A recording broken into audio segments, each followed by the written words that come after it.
How the first couple games been as a freshman? They've been fun. They've been fun. Obviously not getting as much time as obviously I would like, but I think I'm just staying ready for the opportunity, ready for my name to get called, and being appreciative of any opportunity that Coach May gives me. So, Who's taking you under their wing the most? Older guys, like player-wise or yeah, coach-wise? like player-wise. Probably Trey, I would say, or Will. Trey, like even when I do get in, he just tell me to be myself. Tell me to keep it up on the defensive end and the offensive come. And then Will, especially practice-wise, I'm usually on Will's team every practice. So him just picking me up if I make a mistake, making sure I'm keeping my head and little things like that. Do you have conversations with Dusty about the playing time and what you have to do to see the floor more? Or do you just kind of keep your head down and work? I kind of just keep my head down and work. I don't really want to walk in and seem like unappreciative. I'm kind of just working, trying to stay focused, showing that I'm willing to work hard. I'm not going to complain about anything. I'm just here to get better. And then for whenever he's ready to give me a chance, then I'm ready. So. What are the areas you're targeting for yourself that you want to improve on? For me, I would say probably just get more comfortable offensively wise. I know high school I was kind of like the guy running the show, and I got here and I don't know. I didn't really lose confidence, but I didn't really feel as comfortable. So I think every day I'm just getting more comfortable. So I think once that sets in, then it'll be like I think a big step for me. You got that defensive mindset, obviously. When did you develop that? Is it something you've always had? Yeah. So like when I did AAU when I was younger, we used to have practices where we didn't even touch a ball, and my dad was the coach, so he would just make us do crazy suicides, defensive slides all over the place. So and he always kind of just preached me like that was the way to get on the floor was defense. Like it was always defense first with him. So I think ever since I was little, I just always kind of had that step in me where I was like, I need to be able to play defense before I do anything. And that's kind of why I get in the game and pick up full court. So now you know what he was trying to teach. Yes, sir. Did you think he was crazy at the time, or? At the time, a little bit, just because I'm playing against. I was in like 5th, 6th grade when I was doing it, so I'm like, this isn't gonna get me on the court. But now that it actually is kind of getting me on the court, I see it. So. What was the craziest defensive drill that you remember from that time? So we would do. So our teams were like, we would combine our teams together. It would be like 15 players at a practice, and we would all line up before the start of practice, and then everybody had to shoot 2 free throws. And then if you miss 1 free throw, it's a suicide. If you miss 2 free throws, it's 2 suicides. So then say one person shoots 2, he misses 1, then we got a suicide, then we got to run to the corner, and then we got to slide, defensive slide to the elbow, to half court, other elbow, and then to the other one, then we would stay down there. And then we'll go down the entire team, and then we will go until everybody had to make 2 free throws in a row. So like if 8 people made 2, then the other 7 made 1 out of 2, then the rest of the 7 would have to keep going until we all made 2. So that was kind of our craziest drill. And that was just at the start of practice, like before we did anything. So, is that in 5th grade?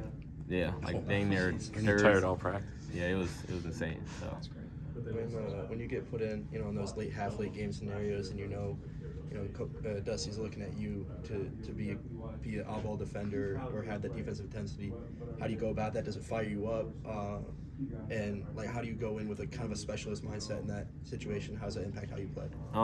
It's definitely exciting knowing that I feel like I can defend dang near anybody, but it's actually kind of weird that I don't really get as nervous. I feel like I was more nervous in my high school games than I was in college, but I don't know. Yeah, it's exciting, especially being from Michigan and having like a bunch of fans know who I am. Like obviously our other teammates got fans, but that came with them like playing games and stuff like that. So I think just growing up, having everybody know who I was and being able to like put on for the city is kind of good. It's exciting. So is having that like specialist kind of thing when you go in those scenarios, does that calm the nerves though?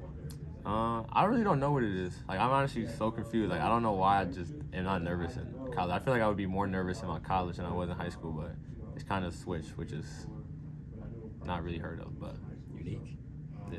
You kind of put the straps on that guy at the end of the half, and then they hit the 3. Maybe people help. Did you tell the guys like, hey, I don't need that kind of help on that play? Yeah, I told him, but he came to me first. He was like, my bad, I knew you had it. But he was just, obviously it's basketball. He was just trying to make a play. Sure.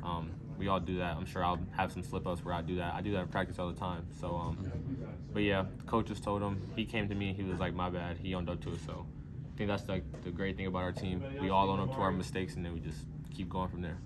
How different is this program than what you expected? I mean, you committed to a different regime and committed to Michigan now to coach, but it's a completely different program. I think we expect to win a lot more, especially with like a lot of the guys we have, a lot of vets, a lot of people that came from winning programs. It's a lot faster than I thought, so that's good. And then I like the practices. So like the other practices I went, they were kind of like a lot of drills. But now when we do practices here, it's like hour and a half max maybe, and then we play a lot of 5-on-5. So I think that's kind of the difference of what I see at least. Phat Phat with 9 or 10 capable players. Like, do you have any sense of what your playing time will be, game in and game out, or it's sort of just stay ready? No, I just put my stuff on like everybody else, and then just get ready for my name to be called. Whether it's called and I get in for 2 minutes, whether I play for 20 minutes, whether I don't play at all, I'm always just ready to get in. And if not, then I'm always on the bench trying to be a great teammate. What are your goals when you do get out there, even if it's for a short stint? What do you want to? Impact the game defensively. Try to create for others. Obviously, I want to score too, but if that's not the opportunity that's in front of me, then that's what it is. I just want to see how I can impact the game if I'm not scoring or if I'm not doing anything else. Just want to be able to make my teammates better. It's only been a few games still in mid-November, but you and LJ are not playing early. Like, freshmen seem very aggressive and like not overmatched by the moment, I guess. Is that maybe the question? It's somewhat surprising when you see how freshmen can come in and there can be a learning curve, I guess. Was that always your mindset to just sort of attack? Yeah, but I always played older like my entire life, like AAU. I don't think I played my own age until my sophomore year of high school. I always played like a grade or two above. So yeah, I don't think it's really surprising. Especially college, it seems like a lot of the freshmen are kind of taking like the face of college over. But yeah, I don't know. I don't think it's surprising. We just come in and we try to compete and do what we know we can do. And could you speak to LJ's game a little bit? Oh yeah. He was under-recruited, right? And he's already shown up. Oh yeah. So I didn't know LJ like out of high school at all until I got here. But he's probably one of our best scorers, if not our best scorer. He's a great person off the court too. We live together. But yeah, great scorer, great person. And he's working on like talking more, trying to be more of a leader. So that's good for him. And then he works extremely hard, comes in before practice, gets shots in after practice. So I know in the future he'll be like a really, really special player here. You got a good LJ off the court story, LJ home story? Not too embarrassing, but maybe. What's he like? He looked quiet, like, but he's like probably one of the wildest people on the team. I'm sure if you ask a lot of people, they'll tell you he's the funniest guy on the team. He's an energetic person, and he's also like he's interesting. I'll say that. He said there's a war going on with the thermometer at the apartment. Yeah, he likes it like warm. We like it like cold. Me and Justin like it cold. So when it's nighttime, we put it at like 67, 66. And then he'll wake up in the middle of the night and just put it to like 72. And I'm like, bro, what are you doing? Like, it'd be hot. Like, it'd wake up sweating. So then we just keep switching it on and off, or high and low. Going back to something you said earlier, like watching you in high school, you had the ball most of the time. Yeah. What specifically are you adjusting to not having it now? Is it moving where you're supposed to be and like when you're supposed to cut or set a screen? Yeah, I think that's going to be like also a big learning curve for me. Learning when to cut. When to do clods, when to do kill cuts, where to be, what spacing to give the ball. Because I didn't really learn that in high school because I kind of had the ball in my hands the entire time. So I think, yeah, just learning like the different spacing and where I need to be at certain times, when to screen and when to cut, different things like that. Now you're learning what your teammates were doing the whole time. Yes, sir. Yeah. Coach May at Big Ten Media Day, he said you were a redshirt candidate. I guess, was that something you were seriously considering? And I guess, why did you decide not to? Well, I wasn't considering it, and I never really had that. I never really had that conversation. They kind of came to me and was like, I started off as like, because I came in, I did struggle a lot. So I did struggle, and then I don't know, I kind of just started getting more comfortable, and that was just kind of a decision that they made to decide to not do that. So that wasn't really my choice. Yeah. And there's a lot of veteran guards in this team. I guess, what have they been teaching you? What have you learned from them?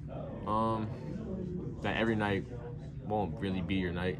like there's gonna be bad times. They kind of just taught me like to learn how to impact the game without scoring, like I said earlier, which I kind of already knew that, but it's just better to hear from them, knowing that they've been in college a lot longer than me, and they got that experience. So I think just them trying to teach me how to be a great teammate and how to really like get playing time, which is to also like defend really good and be very coachable. So I think those are the biggest things that they taught me. I guess when you're on the bench, is there a certain guy, is there certain, like maybe a couple guys you're trying to watch and kind of pick things up and see how they kind of operate and do things on the floor? Obviously I would say like LJ, Trey, Ruben, or Roddy or something like that. But I don't know, our team is kind of like, we kind of play free, like we kind of do a lot of motion. Like I feel like anybody can dang near play any position on this team, except for like obviously guards play like center or something like that, but anybody can really do anything. So I don't think I really watch a certain player. I kind of just watch how our team plays and then see where I need to be, or where like I said earlier, like specific cuts or when to screen or when to not do stuff like that. Phat Phat, you've got 2 7-footers in the starting lineup, yet the coaches are saying it's the guards that need to be rebounding more. I guess, can you kind of break that down, X's and O's, why that's the case? Well, like obviously when teams shoot, they get a lot of long rebounds, and then Vlad and Daniel obviously like in the paint, trying to fight for the ball. When people shoot, they tipping the ball, trying to keep the ball alive. So then I guess it's kind of just on us to come in and be kind of like the cleanup crew. Thanks.